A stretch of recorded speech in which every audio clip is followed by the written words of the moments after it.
started demolishing my book. Well, that's unfortunate. Anyways, we're on chapter 4.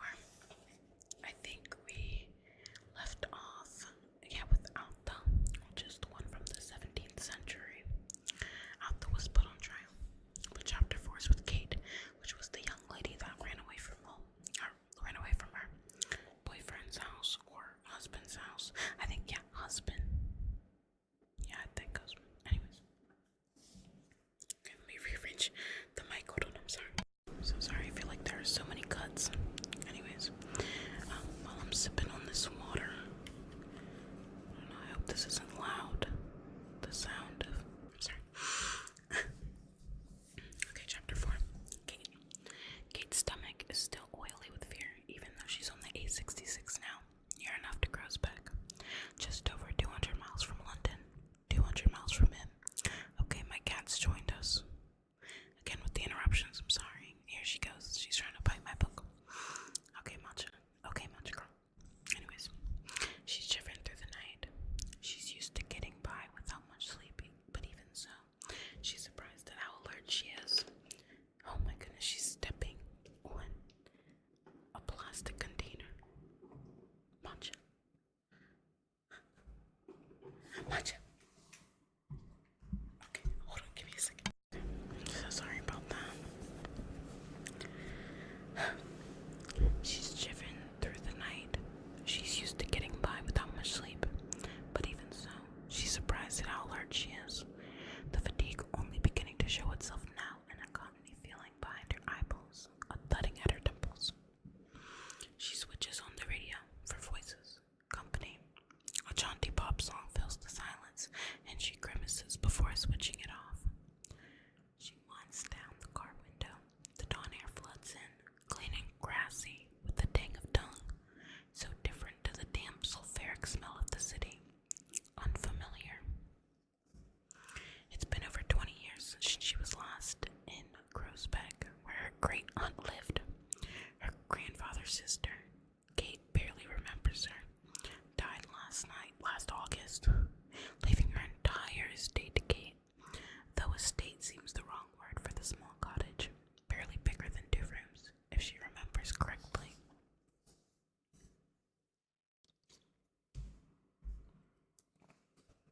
Outside, the rising sun turns the hills pink. Her phone tells her that she's 5 minutes away from Grosbeck. 5 minutes away from sleep, she thinks. 5 minutes away from safety. She turns off the main road down a lane thick with trees.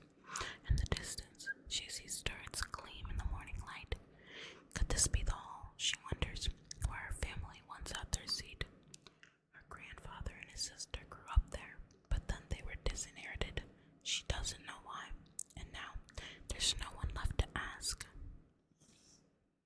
The turrets disappear, and then she glimpses something else, something that makes her heart thud sharply in her chest. A row of animals, rats, she thinks, or maybe moles, strung up on the fence, tied by their tails. The car rolls on and they slip mercifully from view. Just some harmless Cumbrian custom. She shudders and shakes her head, but she can't forget the image, the little bodies twisting in the breeze. The cottage is slung low to the ground, like an anxious animal. The stone walls are blurred with age, ivy covered. Ornate letters carved into the lintel spell its name. Wayward, a strange name for a house. The familiar word with the odd spelling as if it's been twisted away from itself. The front door looks done in, the dark green paint peeling from the bottom in ribbons. The old-fashioned lock is large and cobwebbed. She fumbles for the keys in her handbag. The jingling sound cuts through the morning quiet, and something rustles in the shrubbery next to the house, making her jump. Kate hasn't set foot inside since she was a child, way back when her father was still alive. Her memories of the cottage and her great aunt are dim, shadowy. Still, she's surprised by the fear in her gut. I'm so sorry if you heard my headset. Anyways, it's just a house after all, and she's got nowhere else to go.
finds at the back of the house a threadbare living room, a wall of which compromises the kitchen.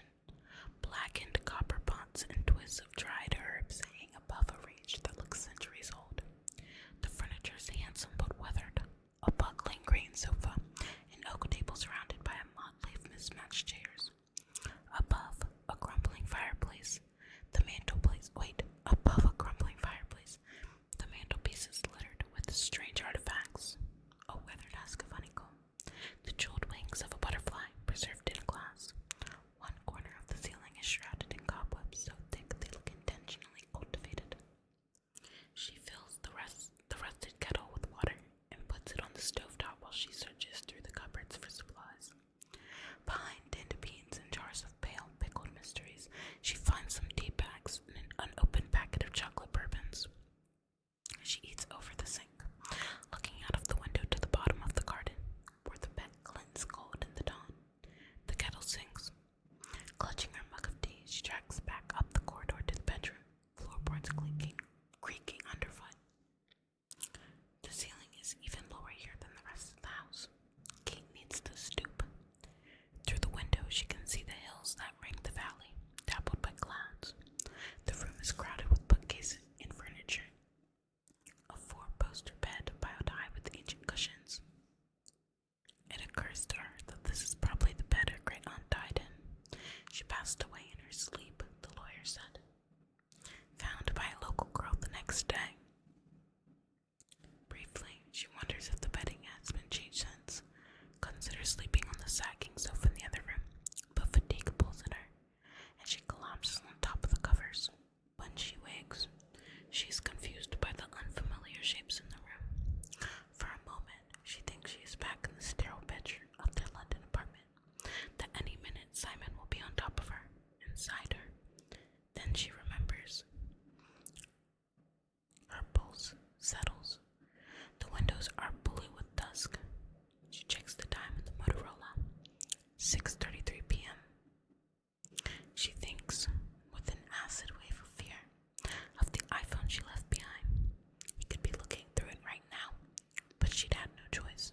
And anyway, he'll find nothing he hasn't already seen before. She isn't sure when he started monitoring her phone. Perhaps he's been doing it for years without her realizing. He'd always known the passcode, and she offered it up to him to inspect whenever she asked.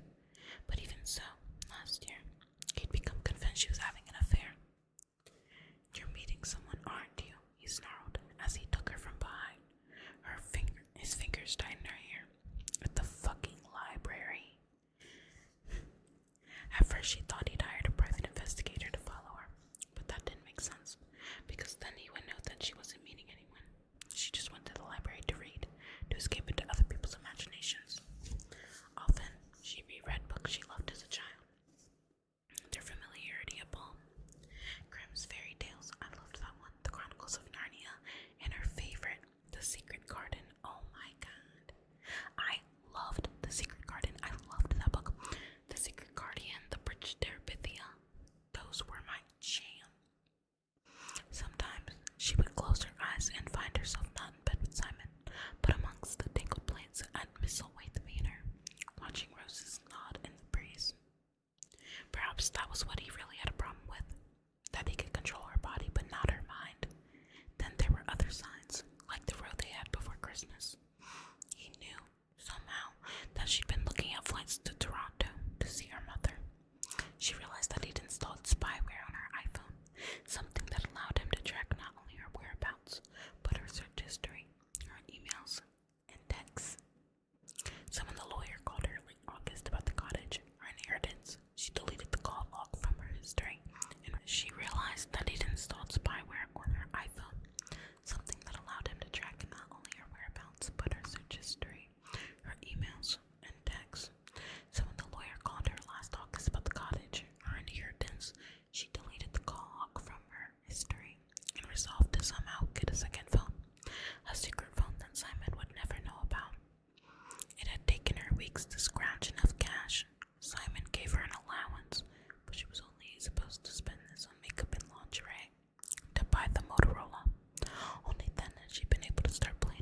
a snare. Besides, it's not as if you have anything better to do. A chill had spread through her as she listened to him speak. It was one thing for her to endure this, to endure him, spittle flying in her face, the burn of his hand against her skin, the ceaseless, brutal nights. But a child, she wouldn't be responsible for that. For a while, she'd kept taking contraception, hiding the sheath of pink tablets inside a balled up sock in her bedside table. Until Simon found it. I'm sorry if you heard my throat. I drank water and my throat went crazy. He made her watch as he popped each pill from its blister pack, one by one, before flushing them down the toilet. After that, it became more difficult, waiting until he had fallen asleep to slip from the bed, crouching silent in the bathroom over the blue glow of her secret phone. She researched the old methods, the ones he wouldn't suspect. Lemon juice, what she stored in an old perfume bottle. The sting of it was almost pleasurable. It left her feeling clean, pure. As she planned her escape, greeting the monthly petals of blood in her underwear with relief, his rule tightened. He interrogated her endlessly about her daily movements and activities. Had she taken a detour? Spoken to anyone else when she collected his shirts from the dry cleaner? Had she flirted with the man who delivered their groceries? He even monitored what she ate, stocking the kitchen with kale and supplements as if she were a prize eel, being fattened up for lambing. It didn't stop him from hurting her though, from twisting her hair around his knuckles, from biting her breasts. What the hell? Okay, I'll put a trigger warning at the beginning of this video. She doubted he wanted a baby for its own sake. His need to possess her had grown so insatiable that it was no longer enough to mark her body on the outside. Oh my! Swelling her womb with his seed would be the ultimate form of dominance, the ultimate control. What the freak, man? And so she found a grim satisfaction in watching a green swirl of kale disappear down the toilet, the same way her birth control pills had, and smiling slyly at the delivery man.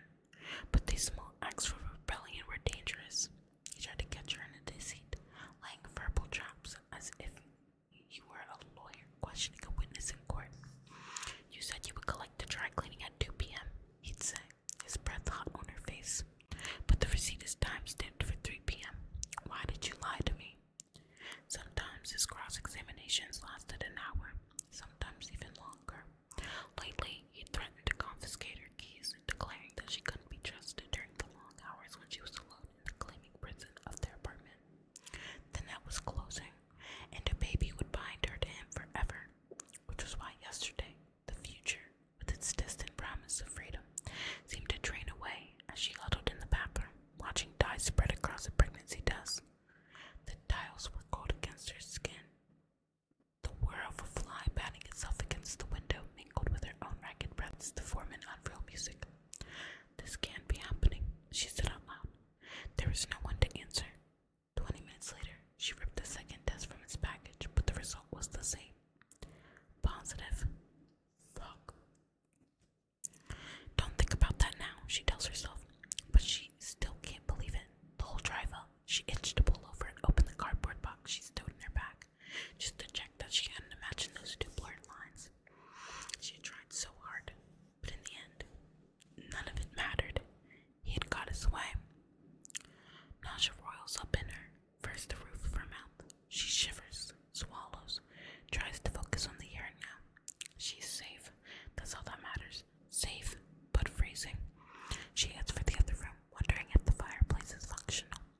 There's a stack of firewood next to it, and a box of matches on the mantelpiece.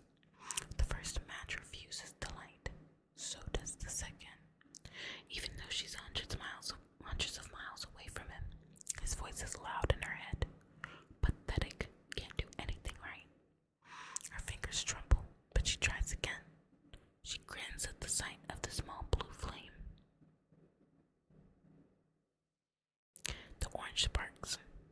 The sparks grow into flames, and Kate stretches her hands out to warm them before thick smoke billows into the room. Just heaving. grabs the kettle from the stove and flings water on top of the fire. Once it is out, her insides grow cold.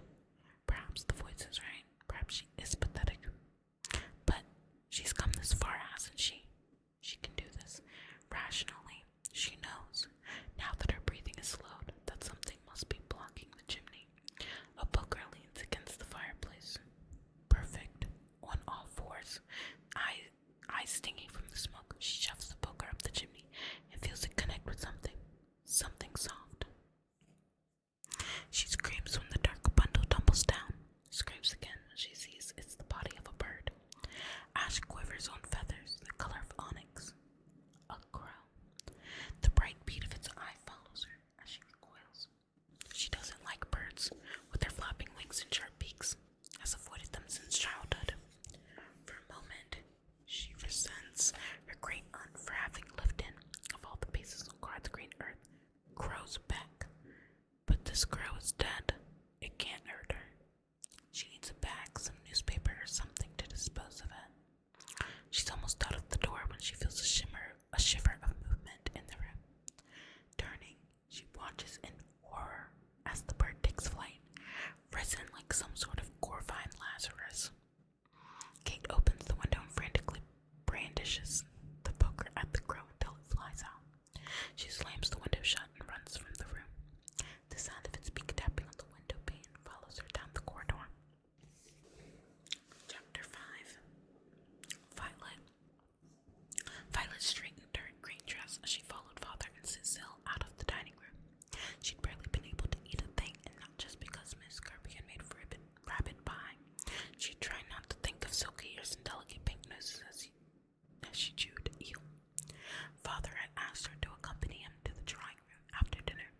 The drawing room, furnished in oppressive dark tartans, was where Father enjoyed his post-prandial glass of port in silence, observed by the stuffed head of an ibex that hung over the chimney. Women were forbidden, apart from Miss Kirkby, who had lit an unseasonable fire in the grate. Close the door, Father said, once they were inside.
partial sermon tonight.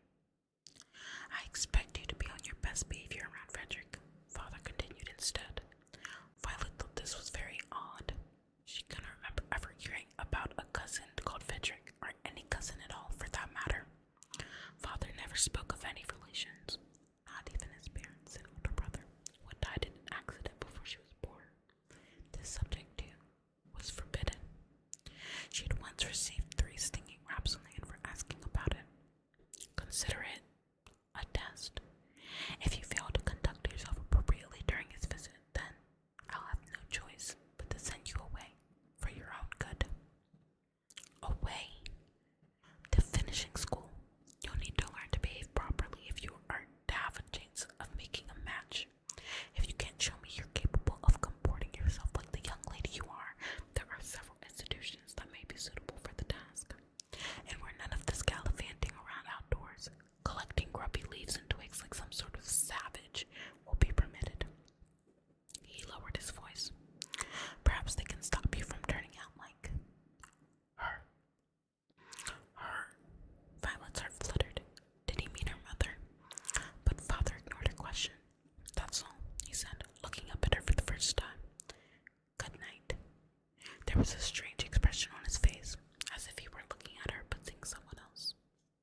Violet waited until she was safely alone in her bedroom before she let the tears fall. She wept it quietly as she changed into her nightdress and got in bed. After a while, she tried to steady her breathing, but it was no good. The air in her little room tasted stale, and now for the first time, she had the feeling that she was out of place in the hall as a fish would be in the clouds. She longed for the sturdy embrace of the beech tree, for the night breeze on her skin. The snippet of conversation she'd overheard when she was younger rang in her ears. So much like the young lady, not just in looks. Had her mother been like this too? Had nature pulled at her heart the same way it pulled at Violet's now? And what could possibly be so wrong about that? Sighing, she kicked off the coverlet. After turning out the lamp, she crept over to the window, pushed aside the word blackout curtain, and opened the sash. The moon shone like a pearl in the dusky sky, lighting up the cragged hills. There was a gentle wind, and Violet heard the trees shift and murmur. She closed her eyes, listening to the hoot of an owl, the flap of a bat's wings, a badger rustling on its way to burrow. A badger rustling on the way to its burrow. This was home, not the hall with its dingy corridors and endless garden and the threat of Father hulking around every corner. But if she were sent away, she might never see any of it again. The owls, the bats, the badgers, the old beach that she loved, and its village of insects. Instead, she'd be cloistered indoors and forced to learn all manner of useless conversational skills and rules of etiquette, all so that Father could offer up to some grizzled old baron or another, as if she were something to be bartered with for favors, or something to be rid of. But no, he wouldn't send her away. She wouldn't let him. When she left Ordinal, she imagined herself moving deftly through the jungle, brushing against ferns dripping with beetles. It would be on her own terms, not Father's, nor anyone else's. She'd be here, she vowed to herself, not at some horrible finishing school. When winter came to take the leaves from the trees, she would even stay inside if that's what it took, just until the visit from the duller relative was over. That would show Father how well behaved she could be.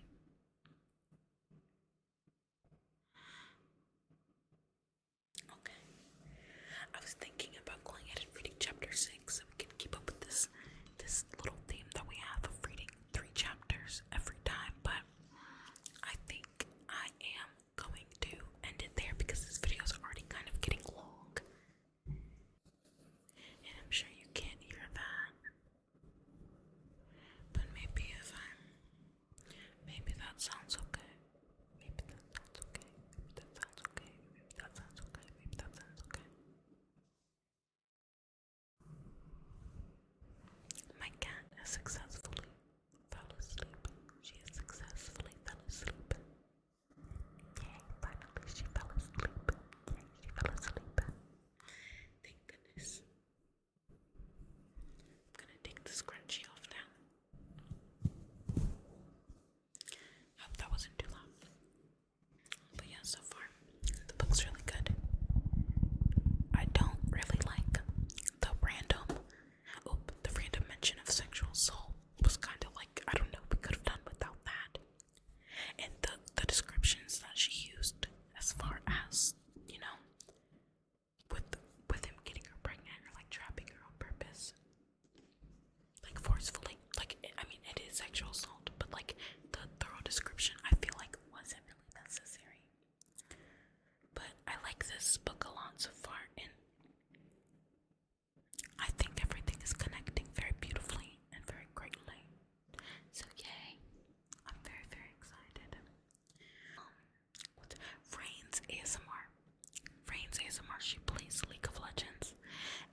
Like, she is smart.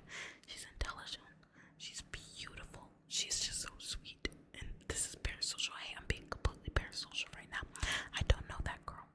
And I don't think that we'll ever be friends. But, like, the fact that I'm still speaking so highly. Anyways.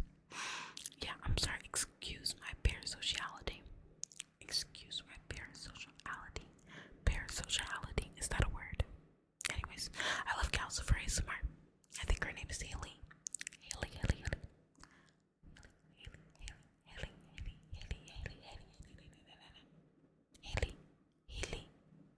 Haley.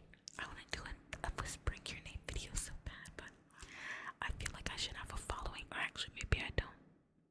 At the end of the day, this channel is just for me, but like also like I would love to have a community. I feel like that would be cool, but I need a webcam for that, I think. Anyways, thank you for chilling with me. I will definitely see you guys next time. Hopefully this video sounded better. Going into soft spoken, I guess. But hopefully this video sounded better to you. Thank you guys for listening. Yeah, and